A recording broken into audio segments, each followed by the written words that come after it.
Chapter 2. We had been airborne for about an hour before we relaxed, Lyra and Zeph on a private channel of their earpieces. It was impossible to hear each other at this speed, but that's why we planned ahead with technology that wouldn't glitch in the wind. I had to admit it was nice, the air blowing through my wings. We were high enough off anyone on the ground would mistake us as birds, but low enough we wouldn't have to dodge the occasional plane.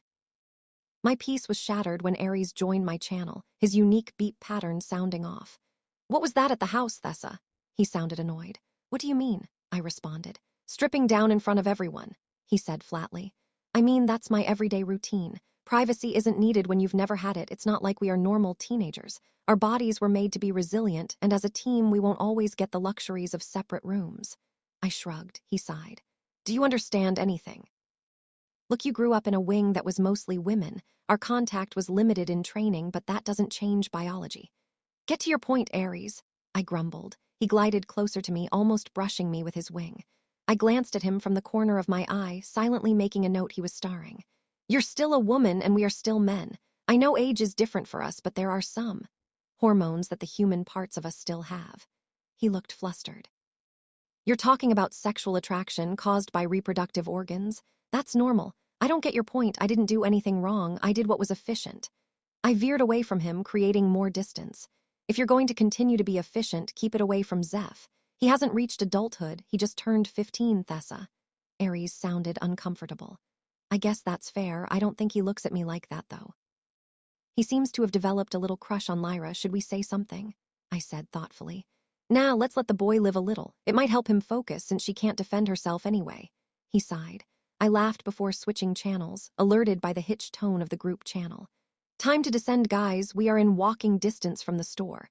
We're running out of tree cover. Don't want to get busted just yet." Lyra began her descent, tucking her wings as she led us down. I landed after her, high-fiving her for her tuck. She pointed in the direction we were going, and we fully retracted our one dead giveaway: our wings. It was uncomfortable to keep them hidden under the skin. It felt like holding a watermelon directly under the epidermis. My chest felt tight, nerves creeping in as we moved through the parking lot. Collectively, none of us had ever been in public, but something about how many people were walking around worried me. Lyra was visibly shaking, until Zeph grabbed her hand gently. No one was looking at us, giving the boys the confidence to go straight in. I froze. There were so many people moving around in the store, I could hear my heart in my ears and had a sick feeling in my stomach. "Excuse me, miss, are you all right?" A voice said behind me. I turned to find a short woman, probably in her 30s, looking at me concerned. I think so. Why?" I blinked a couple of times, trying to steady myself. "You're standing frozen and you're shaking." She looked around for a moment, looking for something. She waved at a man who had a small child passed out in his arms. "It's a little busier than I thought it'd be," I admitted. "I think I'm having a panic attack." Something like recognition flitted over her features before a comforting smile met her lips. The man had made his way over, giving me a polite nod before kissing her forehead. "Social anxiety is very common, but I promise you'll be all right. Everyone's busy shopping. I don't think anyone is going to bother you." She patted my arm. The man smiled at me with the same warmth the lady did. "You can walk in with us. You'll feel better after you're inside past the doors." I nodded slowly as the woman held my hand. She was gentle but firm in pulling me forward. They were right. Once I was inside, the panic subsided. I let out the breath I didn't know I was holding. "Thessa," Ares called. I turned my eyes towards him. He was jogging over to us. The woman looked him over, then winked at me. "He's cute," she whispered. I felt my face warm up and gave her a small shake of my head. Her partner nudged her gently. "Hey, why didn't you come in with us?" Ares grabbed my shoulders, examining me, not seeming to have noticed the couple. "Are you good?" His eyes met mine. I nodded and gestured to the lady standing next to me, and that was when he finally noticed them. "Oh, hey, sorry for the trouble. When I turned around, she was just gone." He scratched the back of his head in an awkward motion. I don't think any of us had planned on talking to anyone, but it weirdly felt normal. "No problem. Big crowds aren't for everyone. You kids have fun." The small smile on her face grew. They started forward, leaving us behind. Ares checked me over again before grabbing my hand, leading me through the crowd of people. I felt better having spotted the rest of the group, but felt dumb I was the only one nervous in this situation.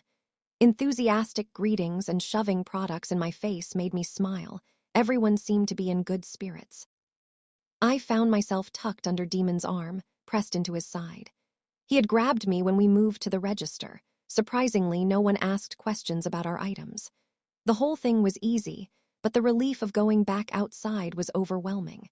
We were far enough from the facility to be somewhat relaxed, but not far enough for me to trust the crowd.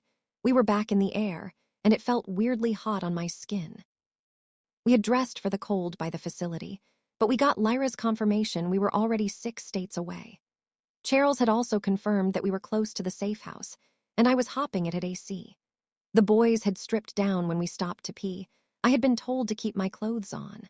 I'm sure I'd be sweating if the 240-mile-per-hour wind wasn't drying me off, but the sun still beat down over us. Lyra led the way down, navigating through the trees. The safe house ended up being a large 5-bedroom mansion, whose outdoor area looked staged for TV. The key was under the mat. Zeph quickly unlocked it, and the burst of cool air had us pushing our way inside. Okay, guys, I know we have a couple days, but we're leaving day after tomorrow. We need to stay ahead of the trackers. I don't want to fight unless we have to. Aries slammed his backpack down, rubbing his face like there was more he wasn't telling us. We all sat in the living room, messing with our new phones and turning on the service. We used fake information to create emails and to get anything else that we needed. Zeph and Lyra wasted no time downloading games and entertainment, keeping them quiet as they typed away. I had fallen asleep on Aries' shoulder. Being woken up then flying all day wasn't the best feeling, but passing out feeling relatively safe was. At some point I woke up, glancing over to the phone in Aries' hands. It was 10 p.m. Have a good nap. He sounded tired. I nodded, sitting up, my neck feeling tight and sore. Demon sat across from us, legs draped onto the coffee table. He looked up at me and gave me a crooked smile before returning to whatever he was doing. Kids are in bed. Lyra requested we have a buddy system. It's better to sleep in numbers, just in case. So, her and Zeph are passed out together, and we 3 are sharing a room. Demon said after a moment, not looking back up. Of course, Lyra suggested it. She just doesn't like sleeping alone and probably wanted to room with Zeph because he was the only one who didn't snore. We all migrated to a large bedroom, whose bed was massive and had plenty of room for 3 bodies. I could see a bathroom attached and padded over to scope it out, fully stocked with men and women's products. I couldn't remember the last time I had showered, desperately wanting to do so. I walked back into the room, finding an equally stocked closet. Charles must have anticipated who would want what rooms, and that we wouldn't completely split up. I found a simple pair of black panties and a spaghetti strap shirt and called it good. Aries and Demon had taken off their shirts by the time I came out, laying on opposite sides of the bed. I set my newfound clothes on the end of the bed before pulling the hoodie over my head. Demon grunted and covered his eyes, and Aries looked at me incredulously. I wasn't ashamed of my body. I had a good C-cup bust that sat nicely, slight curves at my hips, and was athletic enough. It wasn't until I was about to pull off the panties from my hips that Aries jumped to his feet. He grabbed my arm and dragged me to the bathroom, shutting the door behind us. I arched my eyebrow at him, noticing the yellow pajama pants that hung loosely on his hips. I noticed the tension in his body as his eyes drifted from my eyes to my chest, then lower. His breathing was harder than normal. He shook his head before roughly picking me up and stick me on the counter, arms resting on the counter on either side of my thighs. "Fuck, Thessa, do you not know how to be a normal person?" he breathed. He was looking at the floor, so I gently grabbed his chin and forced him to look at me. His eyes seemed to darken, but he held my gaze. Our ages to normal humans were a child's age, but our biology was different. When we hit 16, we are technically entering our 20s if you were to put an age on it. It's difficult for us to explain, but that's just how it was. "I don't care if you guys look at me or not. If you do, that's your choice." I pause. I ran my hand down his chest, tracing the pattern of muscles. His breathing caught, and I felt the corners of my mouth perk up. "If you decide you want to touch me, that's also your choice." My hand snaked up over his shoulder and down his arm, grabbing his hand and placing against my ribcage. Science is hard to ignore. He let out a growl of frustration, letting his hand linger for a second, then pushed off the counter to create distance between us. He ran his hand through his hair and blew out an exasperated sigh. Aries had been known to seduce the nurses, having relationships with quite a few of them. He was gorgeous and confident. It was hard for anyone to resist his looks. We didn't look like children. Like I said, it was complicated. I hopped off the counter, aware that his eyes were still on me, and started the shower. I gave him a pointed look before pulling the panties off slowly, never breaking eye contact with him. When I stood up, I looked at him closer, noticing the bulge the pants did nothing to hide. He was breathing harder now. I could see the restraint in the clenched fists at his sides. I walked back over to him, having to look up to meet his eyes. I stood close enough that our bodies were touching, and I reached forward and gently rubbed the bulge. He caught my hand. "Thessa," he warned before dropping my hand. He sidestepped me before fleeing the room. I finished my shower when the water went cold, deciding to leave my hair down after drying it. The lights were off when I re-entered the room in my towel. I put on the clothes I planned on wearing. It was colder than I thought it'd be, so I quickly crawled down the middle of the bed and under the covers. Demon happened to be laying towards me, so I curled up against him. He wrapped his arm over my hip, pulling me closer to him. He was warm and felt comfortable. His body dwarfed mine and felt safe. Morning came quickly, my cheeks heating up as I felt Demon's arm around me. I could see Aries' breath still coming steadily, and the soft snoring behind me told me I was the first one awake. I started the process of removing the body parts off of me and heard chatter coming from downstairs. "Don't go down there, the kids are up to no good," Aries muttered. I turned to meet his gaze, removing my hand from the doorknob. His eyes were alert, and his face gave the impression he was uncomfortable. I sighed, pushing the hair from my face. I wanted to be a hypocrite and say it was wrong. "She's 14. She shouldn't be thinking like that yet. We don't even get those hormones until we are 15. I grumbled. Demon stirred and rubbed his eyes. He let the yawn slip out with more volume than necessary. "I think it's cute, but maybe that's because she's annoying but focused on him now." He scratched his head. "That's not nice, dude. She's a kid. Freedom is new to her just the same as the rest of us. Don't be a hard ass." Aries playfully shoved him.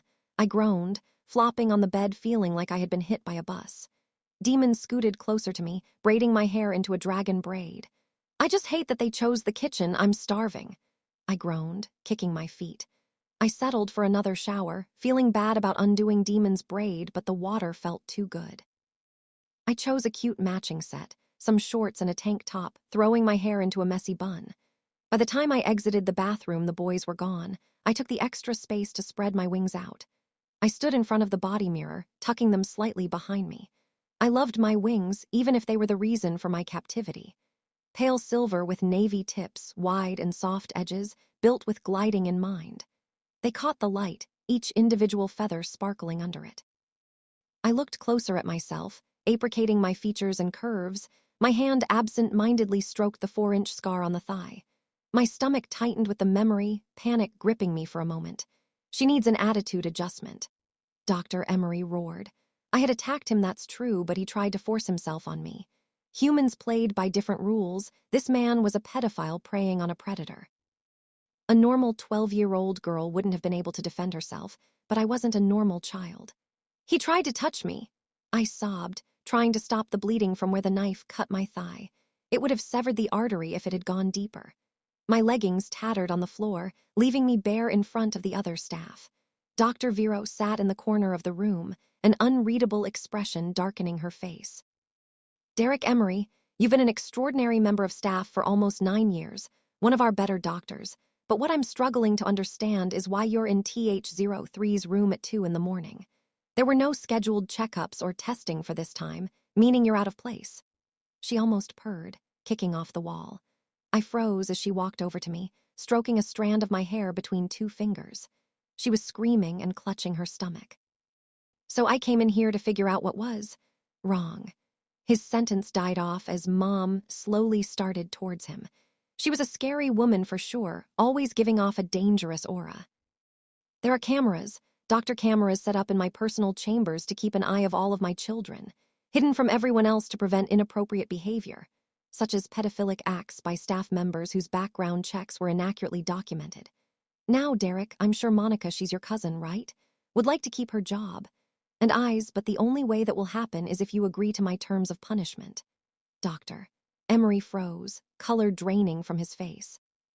The pain in my leg didn't distract me enough to miss the comment about the cameras. "Mom!" was a horrible person, but knowing she knew the truth about what happened made me feel better. TH03, she turned her attention on me. I nodded once, trying to keep the pain from showing in my features. What do you think is a fair punishment for a man who doesn't keep his hands off of inventory and goes as far to molest a little girl? She cooed with venom. I thought carefully about it, trying to stop the crawling of my skin as I could still feel his hands on me. Death, I gritted out. Mom shot me an approving smile and a slight head nod before returning her attention on the doctor. What do you say, Derek? Sound good? She asked, tilting her head at him. And no. He was cut off by the bullet, leaving the gun Mom pulled from her hip, falling to the floor with a sickening thud.